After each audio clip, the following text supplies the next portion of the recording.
आपके पास Oppo F33 series का कोई सा भी फ़ोन है तो उसके अंदर क्लियर वॉइस कैसे इनेबल कर सकते हैं।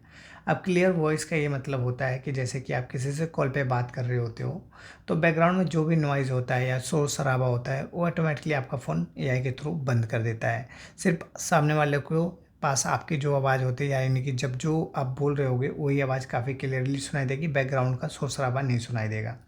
अब उसको ऑन कैसे करना है? सबसे पहले आपको जाना है सेटिंग पे। नीचे की साइड जाओगे, यहाँ पे आपको दिख जाएगा साउंड एंड वाइब्रेशन, इस पे आपको टैप करना है। नीचे की साइड जाना है, यहाँ पे आपको दिख जाता है क्लियर वॉइस, इस पे आप टैप कर लेंगे, इसको जाके आप इनेबल कर लेंगे। अगर आपके फ़ोन में ऑफ होगा तो इसको जाके ऑन कर लेंगे। ठीक है, तो इस तरह से आप अपने फ़ोन में कर लेंगे। जो भी बैकग्राउंड में आवाज़ आती है या फिर नॉइज़ होता है वो ऑटोमेटिकली फ़िल्टर करके आपका फ़ोन सामने वाले को प्रोवाइड करवाता है।